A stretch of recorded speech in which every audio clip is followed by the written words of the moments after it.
हिंदू धर्म में है अंतिम संस्कार के कई नियम, इनका पालन करने से आत्मा को मिलती है शांति। हिंदू धर्म में मृत्यु पश्चात अंतिम संस्कार के कई नियम होते हैं। इन नियमों का पालन करने पर मृतक की आत्मा को शांति मिलती है।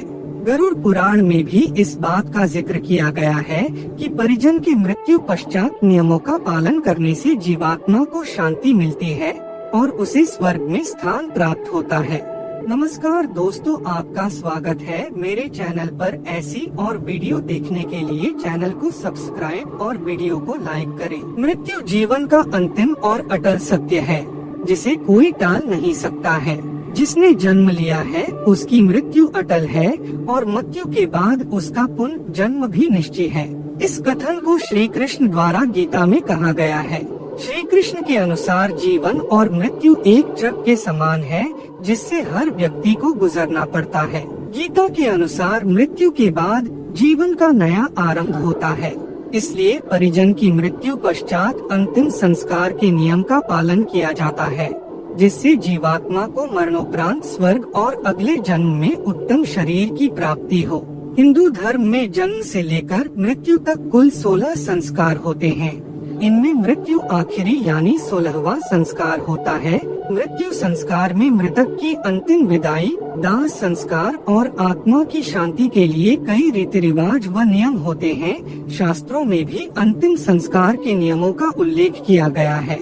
माना जाता है कि जिन मृतकों का विधि विधान से अंतिम संस्कार नहीं किया जाता, उनकी आत्मा प्रेत की तरह भटकती है और उन्हें कई तरह का कष्ट भोगना पड़ता है। इसलिए मृत शरीर का अंतिम संस्कार जरूरी होता है। इससे उन्हें मोक्ष की प्राप्ति होती है। मृत्यु के बाद मृत के अंतिम संस्कार के नियमों के बारे में जिनका पालन करना घर के व्यक्तियों के लिए जरूरी बताया गया है। अंतिम संस्कार के ये नियम हैं बेहद जरूरी। मृत्यु के बाद दाह संस्कार से पहले मृतक को स्नान कराया जाता है। इसके बाद उसके शरीर पर चंदन, घी और तेल का लेप लगाकर नए वस्त्र पहनाए जाते हैं। हिंदू धर्म में सूर्यास्त के बाद कभी भी दाह संस्कार नहीं किए जाते हैं। माना जाता है कि जिस व्यक्ति का अंतिम संस्कार सूर्यास्त के बाद होता है, उसकी आत्मा परलोक में भटकती है।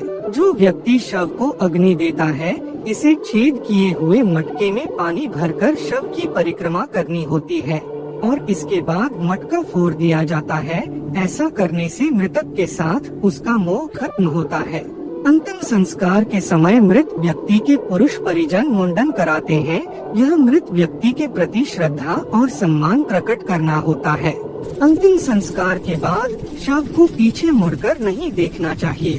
अंतिम संस्कार के बाद घर लौटने पर सभी व्यक्तियों को दांतों से नीम को चबाकर फेंकना चाहिए। फिर लोहा, अग्नि, जल और पत्थर का स्पर्श करने के बाद ही घर के भीतर प्रवेश करना चाहिए। मृतक व्यक्ति के नाम से घर के बाहर एक दीप संध्या के समय कम से कम 11 दिनों तक जरूर जलाना चाहिए। दाह संस्कार के बाद 12वें या 13वें दिन मृत्यु भोज कराया जाता है। दरअसल मृत्यु के बाद मृतक के घर पर बाहरी लोग नहीं आते, लेकिन मृत्यु भोज के बाद सामान्य रूप में बाहरी लोगों का आना जाना पुनः प्रारंभ हो जाता है।